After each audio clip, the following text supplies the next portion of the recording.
Hello పిల్లలు, మనవలు వచ్చి కూర్చుంటే మనం మళ్ళీ బేతాళుడి కథ చెప్పుకుందాం. భట్టి విక్రమార్కుడి కథలో వచ్చే బేతాళుడి కథ. ఇలాగా పట్టు వదలకుండా ఈ విక్రమార్కుడు మరల మో మళ్ళీ మోదీ చెట్టు ఎక్కాడు. ఎక్కి అందులో తలకిందులుగా అక్కడ చెట్టు మీద వేళ్లాడుతున్నాడు. వేళ్లాడుతోంది ఓ శవం. ఆ శవాన్ని కట్లు విప్పేసి భుజాన్ని వేసుకుని భుజం మీద పడుకోబెట్టుకుని మౌనంగానే నడుస్తున్నాడు ఈ విక్రమార్క మహారాజు. అప్పుడు శవంలోంచి బేతాళుడు లేచాడు. లేచి, విక్రమార్క మహారాజా, నీకు మార్గాయాసం తెలియకుండా ఒక కథ చెప్తాను విను అంటూ మళ్ళీ కథ ప్రారంభించాడు. సర్వ సర్వతోభద్రం అనే నగరానికి రాజు సుగ్రీవుడు. దాని పేరు, ఆ నగరం పేరు సర్వతోభద్రం. దానికి రాజు కింద ఉన్నాడు సుగ్రీవుడు అనేవాడు. అతను ఎంతో న్యాయంగా పరిపాలన చేస్తున్నట్ట. చాలా చక్కగా న్యాయంగా పరిపాలిస్తున్నాడు. ఒకనాడు శౌర్య ధైర్య పరాక్రమవంతుడైన క్షత్రియ కుమారుడు వచ్చి తన సాహస సామర్థ్యాలతోటి రాజును మెప్పించాట. ఓ క్షత్రియ కుమారుడు వచ్చాడు అక్కడికి. వచ్చి తన శౌర్యం, ధైర్యం, సాహసం చూపించేటట్లుగా ఏదో రకరకాల విద్యలు చూపించాడు రాజుకి. చూపించి ఆయన్ని మెప్పించాడు. రాజును మెప్పించి నెలకి 1000 వరహాల జీతం ఇచ్చేటట్లు అంగీకరింపజేసుకున్నాడు. అంటే రాజుగారు ఈ ఈ పిల్లవాడికి ఓ 1000 వరహాలు, అంటే అప్పుడు వరహాలు అనేవారు 1000 రూపాయలు అనుకోండి. ఇప్పటి రోజుల్లో అయితే 1000 రూపాయలు. అప్పుడు 1000 వరహాలని పిలిచేవారు వాటిని. ఆ వరహాలు ఇచ్చేటట్లుగా అంగీకరింపజేసుకుని రాజుని కొలువుకి అందులో ఉద్యోగం కుదిరాడనమాట. ఉద్యోగస్తుడిగా కుదిరాడు రాజు దగ్గర ఒక ఉద్యోగం చేయడానికి. అతనంటే రాజుకి చాలా ప్రీతి. అలా కొన్నాళ్ళు గడిచిపోయాయి. ఈ ఈ పిల్లాడంటే అంటే చాలా శౌర్య, ధైర్య, సాహసాలు గలవాడు ఈ పిల్లాడు. అందుకోసమని ఇతనంటే చాలా ఇష్టం రాజుకి కూడాను. అలా కొన్నాళ్ళు వా ఆ రాజకొలువులో గడుస్తున్నాయి రోజులు. ఒక రోజున ఉన్నట్లుండి ఆకాశంలో మేఘాలు కమ్ముకున్నాయట. బాగా మేఘాలు కమ్ముకుని గాలి వీస్తోంది, చల్లటి గాలి వీస్తోంది. భోరున వర్షం పడిపోతోంది బాగా. పెద్ద వర్షం కురుస్తోందిట. కురుస్తుంటే చీకట్లు, ఈ వాన పడేసరికి ఏముంది, మబ్బులేస్తాయి కదా, నల్ల మబ్బులు బాగా ఉంటాయి ఆకాశం అంతా. ఆ నల్ల మబ్బుల మూలాన్ని చీకట్లు బాగా దట్టంగా ఆహ్, ఆహ్, అలుముకున్నాయి. బాగా చీకటిగా ఉందన్నమాట. విపరీతమైన చీకటిగా ఉంది. ఒక ఏడుపు వినిపిస్తోంది ఎక్కడి నుంచో ఆ వానలో. అంత విపరీతమైన వాన కురుస్తూ ఉంటే, ఆ వాన శబ్దం కంటే ఈ ఈ ఒక ఆడదెవరో బోరున ఏడుస్తున్న ఏడుపు వినిపిస్తోంది ఎక్కడి నుంచోనో. ఎందుకో తెలియక రాజు మంత్రిని పిలిచాడు. అది ఎవరు ఇంత గట్టిగా ఏడుస్తున్నారు? అంచేత ఇది ఎక్కడి నుంచొస్తోంది? ఎందుకో తెలియటం లేదు అని చెప్పి మంత్రిని పిలిచి, మంత్రికి చెప్పాట రాజు. ఆ ఏడుపేమిటో, వర్షంలో ఇంత ఏడుస్తున్నారు ఎవరోనని. మంత్రి, వర్షం వర్షం కురుస్తోంది. ప్రపంచమంతా గాఢాంధకారంగా ఉంది. ఇలాటప్పుడు ఎక్కడి నుంచో దీనంగా ఆక్రందన వినపడుతోంది. ఏడుపు వినిపిస్తోంది. అలాంటి ఇలాంటి భయంకరమైన ఈ రాత్రిపూట పోయి ఆ వృత్తాంతం తెలుసురాగల సముద్రుడైన ధైర్యశాలి ఎవరైనా మన దగ్గర ఉన్నారా అని అడిగాడు మంత్రిని. ఉంటే ఎవరో చెప్పు అని చెప్పి అడిగాడు. ప్రభు, మన వీరవర్ధనుడిని మరిచారా? మన దగ్గర కొలువులో చేరాడు కదా కొత్తగా ఒక ఆయన. ఆ వీరవర్ధనుడు అతని పేరు. ఆయన మర్చిపోయారటి మీరు రాజా అని చెప్పి ఈ మంత్రి గారు చెప్పారు. అతను శక్తి సంపన్నుడే కాక కడు ధర్మాత్ముడు. అతడు మంచి శక్తి గలవాడే. శక్తి ఉన్నవాడే కాకుండా అతడు ధర్మం కోసాన్ని పాటుపడతాడు. ధర్మాత్ముడు కూడా అతను అని చెప్పాడు. మీరిచ్చే వేతనాన్ని ధర్మార్థకామ మోక్షాలకు 4 భాగాలుగా విభజించి అలా వెచ్చిస్తూ ఉంటాడు. మీరు 1000 నాణేలు ఇస్తున్నారు కదా, ఆ 1000 నాణేలని 4 భాగాలుగా విభజిస్తాడు. విభజించి ధర్మము, అర్థము, కామము, మోక్షము ఇలాగా 4 4 భాగాలుగా చేసి ఆయన ఖర్చు పెట్టుకుంటాడు ఆ డబ్బుల్ని. అంచేత అతను చాలా ధర్మాత్ముడు కూడాను అని చెప్పాడు మంత్రి. అతన్ని పంపారో తెలుసుకుని రాగలడు. అతన్ని గనక పిలిచి పంపించారనుకోండి మీరు, అతను అక్కడ ఏం జరుగుతోందో, ఎవరు అలా ఏడ్చి బాధపడుతున్నారో ఈ వానలోను చూసొస్తాడు అని చెప్పాడు. అని మంత్రి చెప్పగానే వీరవర్ధనుడిని పిలిపించి, ఆ రోదన చేస్తూ ఉన్నదెవరో, ఆ వృత్తాంతం ఏమిటో తెలుసుకురమ్మని పంపాడు. రాజుగారు సరే ఈయన మంత్రి గారు చెప్పారు కదా! ఇలా చేయండి వీరవర్ధనుడిని పంపించండని. అందుకని ఆయనకి కబురు పంపించాడు. ఆ వీరవర్ధనుడొచ్చాడు. రోదన ఎక్కడి నుంచి వస్తోందో ఏమిటో ఆ వృత్తాంతం అంతా తెలుసుకురా అని చెప్పి ఆ వీరవర్ధనుడిని పంపించాడు. అతడు కత్తి పుచ్చుకుని బయలుదేరి వెళ్ళాడు. ఆ వానలో, చీకట్లోను. ఆ చీకట్లో, వర్షంలో అతను నిజంగా వెడతాడో వెళ్ళడో అని చెప్పి ఈ రాజుకు అనుమానం వచ్చింది. అంటే ఎక్కువ మూడొంతులు జనం మోసగాళ్ళే కదా! అందుకోసమని ఆయన ఇతన్ని నమ్మలేదు. ఈ వా వాన ఎక్కువగా ఉంది. చీకటిగా ఉంది. ఈ చీకట్లో పడి ఎక్కడో ఎవరో ఏడుస్తున్నారని చెప్పి వెళ్ళమంటాడేమిటి రాజు? నేనెందుకెళ్ళాలని ఇంటికెళ్ళి పడుకుంటాడేమో చూద్దామని చెప్పి రాజు మారువేషం వేసుకుని అతన్ని అనుసరించి వెళ్ళాట. వీరభద్రుడి వెంట రహస్యంగా రాజు బయలుదేరాడు. ఈ రాజు కూడా ఆ వీరవర్ధనుడు వెనకాలే వెళ్ళాడు ఏం చేస్తాడో చూద్దామని. రాజు వస్తున్నట్లు అతనికి తెలియదు. ఈ వీరవర్ధనుడికి రాజు తనను వెంబడించి వస్తున్నాడని తెలియదు అసలు పాపం. తెలియక ఏకాగ్రతతోటి ఆర్తనాదం వచ్చిన దిక్కుగా వెళ్ళసాగాడు. అతను అలా ఆలోచిస్తూ ఎట్నుంచి ఈ ఏడుపు వస్తోంది, ఎవరు ఇలా బాధపడుతున్న వాళ్ళు అని చెప్పి ఆ ఆర్తనాదం ఎటొస్తోందో చూస్తూ అలాగే వెళ్ళిపోతున్నాడు. అంతేనే కానీ ఈ రాజు వెనకాల వస్తున్నాడని అతను ఏం గమనించలేదు. కొంత దూరం వెళ్ళాక చక్కగా అలంకరించుకుందిట ఒక స్త్రీ. అలంకరించుకుంది, సౌందర్యవతి, చాలా అందంగా ఉంది. ఒక అమ్మాయి, ఒక ఆవిడ రాతి మీద కూర్చుని విలపిస్తూ కనిపించింది. ఓ రాయికి కూర్చుని ఏడుస్తోంది. అతను ఆశ్చర్యపోయాడు. ఈ వీరవర్ధనుడు ఆశ్చర్యపోయాడు. ఆశ్చర్యపోయి రాజు దగ్గర రాజు దగ్గరలోని ఒక చెట్టు వెనక దాక్కుని సాగాడు. ఈ రాజు ఏం చేశాడు, మరి వీళ్ళు ఏం మాట్లాడుకుంటున్నారో అతను వినాలి కదా రాజు. అందుకోసం ఆ దగ్గరలోనే ఒక చెట్టు ఉంటే ఆ చెట్టు వెనకాల దాముకుని ఏం జరుగుతోందో అన్ని చూస్తున్నట్ట.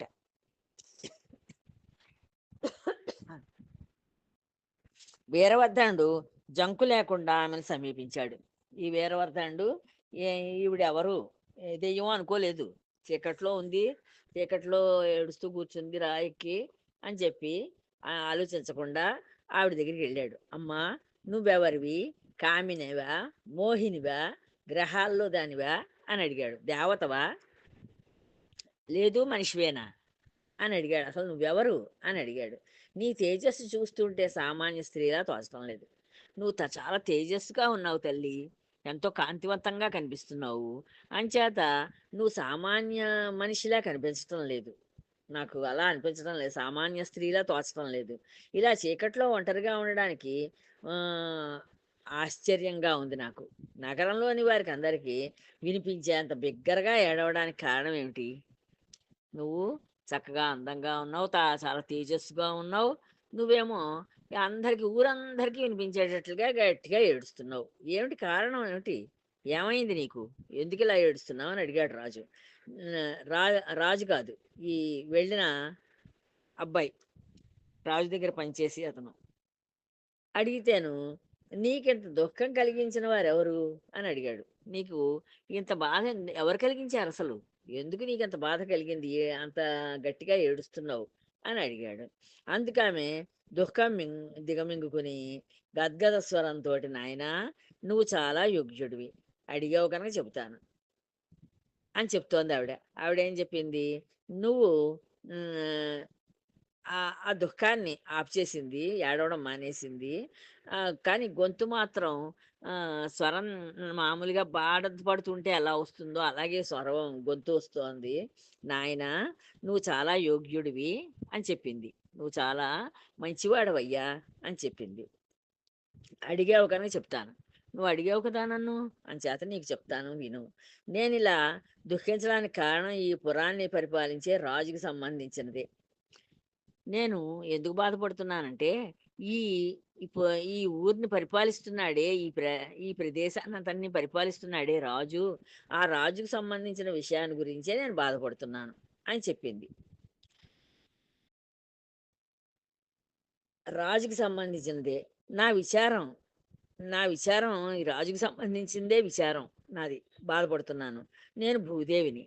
నేను ఈ రాజు పరిపాలిస్తున్నాడే ఈ భూదేవిని నేను. ఈ రాజు పరిపాలనలో ప్రజలు సత్యం, న్యాయం, ధర్మం, శీలం వదలక మెలుగుతున్నారని చాలా సంతోషంగా ఉండేది. ఈ రాజు చక్కగా పరిపాలిస్తున్నాడు. అంచేత బాగా పరిపాలిస్తున్నాడు గనక ప్రజలందరూ కూడా హ్మ్, సత్యం మాట్లాడతారు. నిజమే మాట్లాడతారు. న్యాయంగా ఉంటారు. ధర్మంగా ఉంటారు. చక్కగా మనస్సు వాళ్ళ నడవడికని చక్కగా మంచి నడవడిక కలిగి ఉంటారు. అలా అలా ఉన్నారు ఈ రాజు పరిపాలనలోను. నేను కూడా చాలా సంతోషించేదాన్ని. ఇంత మంచి రాజు దొరికాడని. కానీ ఆ సంతోషం ఇక మీదట కలగదేమో! ఆ సంతోషం ఇక పైన ఉండదనే బాధపడుతున్నాను నాయనా. పాపాత్ములను భరించవలసి వస్తుందేమో అని చింతిస్తున్నాను అంది. పాపాత్ముల్ని మాత్రమే ఇంక భరించాలి. ఈ రాజు ఇంక ఉండడేమో, ఇంకా ఇలాంటి ఆనందం ఉండదేమో అని చెప్పి బాధపడుతున్నాను అని చెప్పింది. తల్లి, ఆ రాజే కదా పరిపాలన చేస్తున్నాడు. ఇంతలోనే దేశం పాపభూయిష్టం ఎలా అవుతుంది అని అడిగాడు వీరవర్ధనుడు. ఆ రాజే కదా పరిపాలిస్తున్నాడమ్మా. అంచేత ఆయన పరిపాలన బావుందని నువ్వే చెప్పావు గదా! మరి అటువంటప్పుడు ఇది పాపభూయిష్టం ఎలా అవుతుంది ఈ రాజ్యం? ఎందుకలా బాధపడుతున్నావు? అని అడిగాడు. ధర్మశీలుడైన ఈ పురపతి ఇక 3 రోజులే జీవించి ఉంటాడు. అప్పుడు ఆవిడ చెప్పిందనమాట. ఏం జరగబోతోందో చెప్పింది. ఈ ధర్మశీలుడైన రాజున్నాడే, ఈ రాజు ఇంకొక 3 రోజులు బతుకుతాడయ్యా! తర్వాత బతకడింక. ఆహ్ హ్మ్. నాలుగో నాడు ఆకస్మికంగా వ్యాధి వస్తుంది ఈయనకి. ఈ రాజుకి ఉన్నట్టుండి ఒక వ్యాధేదో పుడుతుంది. పుట్టి ఒక రోగం పుట్టి కొన్ని ఘడియల్లోనే మరణిస్తాడు. కొన్ని ఘడియల్లోనే చచ్చిపోతాడు పాపం. అందుకే ఇలా రోదిస్తున్నాను అని భూదేవి చెప్పింది. అందుకని ఇలా ఏడుస్తున్నాను నేను. అంత మంచి రాజుకి రోగం వచ్చి క్షణాల్లో చచ్చిపోతాడు అని చెప్పి బాధపడి ఏడుస్తున్నాను అని చెప్పింది భూదేవి. అందుకు వీరవర్ధనుడు, అమ్మ, రాజు మృతి చెందుతాడా? అయ్యో! ఆ మహారాజునే నమ్ముకుని ఉన్న మాలాటి వాళ్ళు ఏం కావాలి అని అడుగుతున్నాడు ఈయన. ఎవరి బాధ వాళ్ళది. భూదేవేమో తన భూ తన తను ఉన్న ఈ భూభాగం అంతా మంచి రాజు వెళ్ళిపోయి దుర్మార్గుడు ఎవడైనా వచ్చి పాలిస్తే అంతా దుర్మార్గం అయిపోతుందని ఆవిడ బాధపడుతోంది. ఈ ఈ మ ఈ కుర్రాడు వచ్చినవాడు ఉన్నాడే వీరవర్ధనుడు, అతనేం ఆలోచిస్తున్నాడంటే, అయ్యో! ఈ రాజు పాలనలో మేమందరం హాయిగా బతుకుతున్నాము. ఇటుపైన మాకు దిక్కెవరు? నన్ను మరెవళ్ళైనా మళ్ళా ఉద్యోగం ఇచ్చి అట్టే పెట్టుకుంటే నా జీవితం గడుస్తుంది. లేకపోతే మా బతుకులేమైపోతాయని చెప్పి వీడు బా ఈ పే ఈ వీరవర్ధనుడు బాధపడుతున్నాడు. రాజు చచ్చిపోతాడా అని చెప్పి బాధపడుతున్నాడు. మాలాంటి వాళ్ళ గతి ఏం కావాలి అని. సర్వజ్ఞురాలివైన ఓ మాత, రాజుకి ఈ కీడు తొలగే ఉపాయం ఏదైనా ఉంటే సెలవియ్యి. నువ్వు అన్నీ తెలుసున్న దానవు కదమ్మా! అంచేత ఈ రాజుకి ఈ కీడు ఎలా పోతుందో చెప్పు ఒకసారి నాకు ఆలోచించి అని చెప్పి ఆహ్, అడిగాడనమాట. నీ ఆజ్ఞ ప్రకారం చేసి రాజుకి కలిగే మహోపద్రవం నుంచి తప్పించడానికి ప్రయత్నిస్తాను. నువ్వు ఆ ఉపాయం చెప్పావంటే నేను ఈ రాజుకి కలిగే ఆ ఉపద్రవాన్ని నుంచి ఆయన్ని తప్పించడానికి నేను ప్రయత్నం చేస్తాను శాయశక్తులాను అని పలు విధాలుగా ప్రార్థించాడు. ఎన్నో రకాలుగా ఆ దేవిని, అమ్మవారిని ప్రార్థించాడు.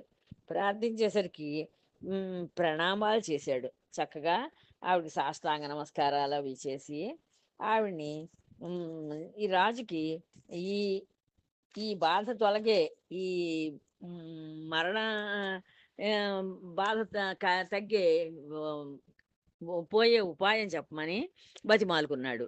భూదేవి కనికరించింది. ఈ భూదేవి కనికరించి, ఎవడైనా తెగించి నేను చెప్పేలా చేశాడో రాజుకి గండం గడిచి నూరేళ్లు జీవిస్తాడు అంది. ఎవడైనా తెగించి చెయ్యాలి మరి పని. నేను చెప్పే పని. అలాంటి తెగింపుతోటి చేశాడంటే ఆ పనిని, రాజుకి గండం గడిచిపోతుంది. గడిచిపోయి నూరేళ్లు జీవిస్తాడు హాయిగాను. అప్పుడు నూరేళ్లు పరిపాలిస్తాడు. సెలవియ్యి మాత అని మొక్కాడతను. ఈ ఈ వీరవర్ధనుడు సెలవియ్యమ్మా అలాంటిదుంటేను నే అని చెప్పి అడిగాడు. ఎవరైనా సరే అవివాహితుడైన 16 ఏళ్ల వయసు గల యువకుడిని తెచ్చి, అదిగో ఎదురుగా ఉన్న కాళికాదేవికి బలిస్తే రాజుకు ఆపద తొలగుతుంది. కానీ రాజు కోసం ఎవడు ప్రాణాలిస్తాడు? ఎవరైనా కనుక అవివాహితుడై ఉండాలి. పెళ్లి కాకుండా ఉండాలి. వాడు 16 ఏళ్ల వయసులో ఉండాలి. అలాంటి వయస్సు గల యువకుడిని తీసుకురావాలి. తీసుకొచ్చి అదిగో ఎదురుగుండా కాళికాదేవి ఉంది కదా! ఆ గుడి. ఆ గుడిలో బలివ్వాలిరా కాళికాదేవికి. అలాగా బలి కనుక ఇవ్వగలిగితే ఆ ఆపద తొలగుతుంది రాజుకి. రాజుకి ఆ ఆపద తొలగి ఇంకా రాజుకి రోగం రాదు, చచ్చిపోడు. రాజు అని చెప్పింది. కానీ రాజు కోసం ఎవరు ప్రాణాలిస్తారు చెప్పు? 16 ఏళ్ల పిల్లాడు ప్రాణాలు ఇవ్వాలంటే ఎవరిస్తారు? రాజు కోసానని ప్రాణాలు ఎవడైనా ఇస్తాడా? అని అడిగింది. వీరవర్ధనుడు ఏదో ఆలోచించాడు. బుర్రలో ఈయన బుర్రలోకి ఓ ఆలోచన వచ్చింది ఈ వీరవర్ధనుడికి. వచ్చి, జనని ఇక నువ్వు కానీ, నేను కానీ, ప్రజలు కానీ చింతించనక్కర్లేదు. ఈ కార్యాన్ని నేనే చేస్తాను. ఆ అమ్మవారితో ఆ భూదేవితోటి చెప్పాడన్నమాట ఈ వీరవర్ధనుడు. ఓ తల్లి, ఇంక నువ్వు కానీ, నేను కానీ, ప్రజలు కానీ ఎవళ్ళు చింతించక్కర్లేదు. ఎవళ్ళు బాధపడొద్దు. మనం ఎవ్వళ్ళం బాధపడక్కర్లేదు. ఈ పని నేనే చేస్తాను. నువ్వు చెప్పిన వంటి వాడే 16 ఏళ్ల వాడు నా పుత్రుడున్నాడు. నాకు 16 ఏళ్ల కొడుకున్నాడమ్మా. అంచేత నువ్వు చెప్పినట్లుగానే 16 ఏళ్ల కొడుకున్నాడు కనుక వాడిని తెస్తాను తెచ్చి, కాళికకి బలిచ్చి, రాజుకి కలగబోయే ఆపదను నివారిస్తాను. నేను నా 16 ఏళ్ల కొడుకుని తీసుకొస్తాను.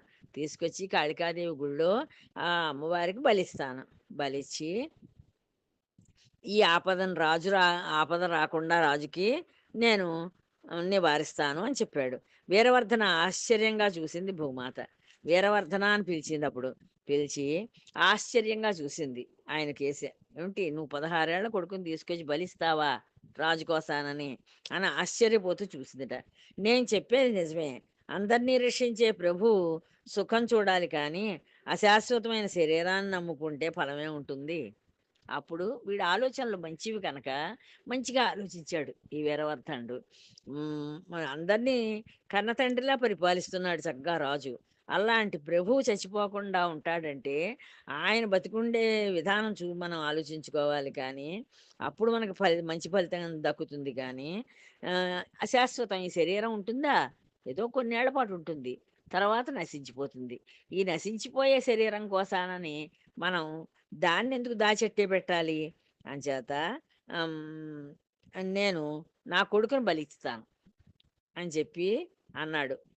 అప్పుడు మనకు మంచి ఫలితమే దక్కుతుంది. రాజు ఇంకా నువ్వు బాధపడక్కర్లేదు, నేను బాధపడక్కర్లేదు, ప్రజలు బాధపడక్కర్లేదు. అందరం చక్కగా 100 ఏళ్ల పాటు రాజు మనని పరిపాలిస్తాడు. మనం హాయిగా ఉండొచ్చు అని చెప్పాడు. 10 మందికి మేలు జరుగుతూ ఉన్నప్పుడు ఒకడు ప్రాణం వదిలితే 10 మందికి 10 మంది అంటే అక్కడ 10 మంది అని కాదు, మొత్తం ప్రజలందరికీ మేలు జరిగేటప్పుడు మనం ఒకడు ప్రాణం తీస్తే మాత్రం ఏమైంది? అన్ అంబా అనుమతించు. ఓ తల్లి, నువ్వు నాకు అనుమతినియ్యమ్మా, ఇస్తే నేను ఆ పని చేస్తాను అని చెప్పాడు. ఆ మాటలకు పులకించి అతని రాజభక్తికి, కార్యదీక్షకి, ధైర్యానికి, త్యాగానికి ఎంతో సంతోషించిందట ఈ భూదేవి. భూదేవి ఆ వీరవర్ధనుడు మాటలు విని చాలా సంతోషించి శరీరం అంతా పులకించిపోయింది ఆవిడికి. పులకించిపోయి అంటే ఆనందంతో పులకించి అతని రాజభక్తికి మెచ్చుకుందిట, కార్యదీక్షకి మెచ్చుకుంది, ధైర్యానికి మెచ్చుకుంది, త్యాగగుణానికి మెచ్చుకుంది, ఎంతో సంతోషించింది. కుమార, నీకు శుభమగ్గాక, రాజు శతాయువు అగుగాక. నీకేమో శుభాలు కలుగుతాయి నాయనా, ఆ రాజుకేమోను 100 ఏళ్ళు ఆయుర్దాయం వస్తుంది అని చెప్పి దీవించింది భూమాత. కార్యాన్ని నిర్వర్తించి కీర్తి పొందు. ఈ కార్యాన్ని నువ్వు పూర్తి చేసి చక్కగా నువ్వు కీర్తిని గడించు. నువ్వు ఫలానా వాడి కొడుకిచ్చిన బలిచ్చి రాజుని బతికించాడు. మంచి రాజు కనుక మంచి రాజుని బతికించుకున్నారు. ప్రజలందరినీ కాపాడాడు అని చెప్పి నీకు కీర్తొస్తుంది. నువ్వు కీర్తిని పొందు నాయనా అని చెప్పి దీవించేసి, ఆశీర్వదించి అంతర్ధానం అయిపోయింది భూదేవి. వీరవర్ధనుడు నగరానికి వచ్చాడు. వచ్చి తన ఇంటికెళ్ళాడు. వెళ్ళి రాజుని పిలిపించినది మొదలు జరిగిందంతా చెప్పాడు. రాజు తను పిలిపించాడు కదా! పిలిపించిన దగ్గర నుంచి ఏం జరిగిందో అంతా ఇంట్లో చెప్పాడట. చెప్పి రాజుగారి ధనం తిని బతుకుతున్నాం. మనం రాజుగారు ధనం ఇస్తున్నాడు రోజు నెలకి 1000 వరహాలు. ఆ 1000 వరహాలు తిని బతుకుతున్నాం మనం. ఇది రాజు పెట్టిన భిక్ష అని చెప్పాడు. అయినా ప్రభువుకి మేలు చేయాలి. మనం మన ప్రాణాలు ఇచ్చైనా మన ప్రభువుకి మనం మేలు చెయ్యాలి అని చెప్పాడు. రుణం తీర్చుకోవాలి. ఆయనకు రుణపడి ఉన్నాం ఇప్పుడు మనం. ఆయన 1000 వరహాలు నెలకిస్తున్నారు. అంచేత ఆయన రుణాన్ని తీర్చుకోవాలి. మీ అభిప్రాయం చెప్పండి అని అడిగేట పిల్లాన్ని నేను. అంటే అతని భార్య అంది, ఏదేమైనా రాజుని రక్షించడం మన విధి.